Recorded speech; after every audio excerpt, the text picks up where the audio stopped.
A. Was he a preacher group? Yes. Let's have it for Team KC. Woo!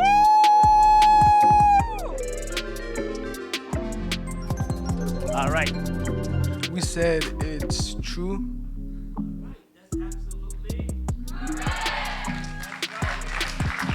I'm from Afghanistan, and I've been through a quite bit, and it has really this whole meeting and everything has really reminded me of what I had to go through, and then relating that to what King had to go through, and how what he did for the community and the impact he had, and the change that he made coming from his background and everything.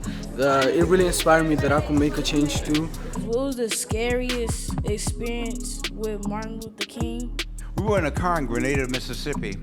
There was a man by the name of James Belk, B-E-L-K, and I write about it in one of my books. He was the owner of the Texaco station.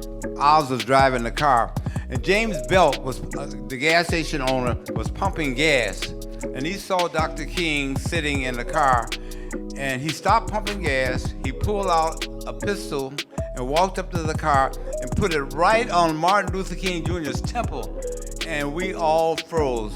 He said, "Martin Luther King Jr., I'm gonna blow your brains out."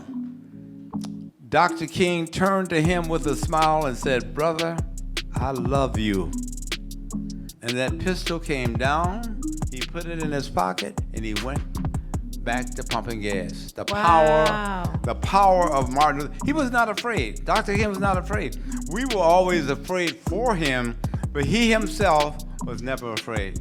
Coming to the King Center really had an impact on me and the way I see the civil rights movement. I knew a lot of the information beforehand, but coming and learning new information was really helpful, and it changed my perspective and outlook on how I can make a change in my community today.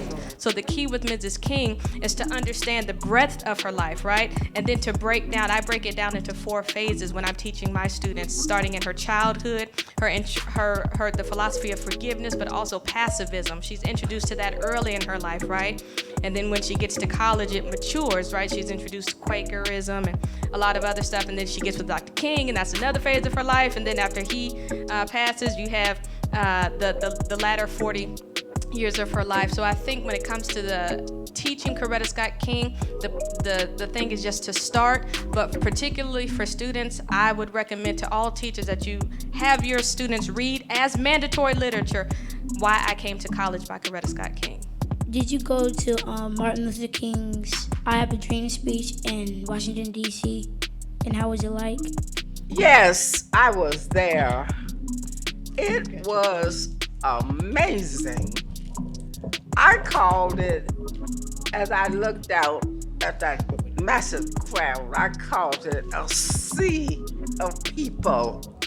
To me, he laid out the blueprint for living.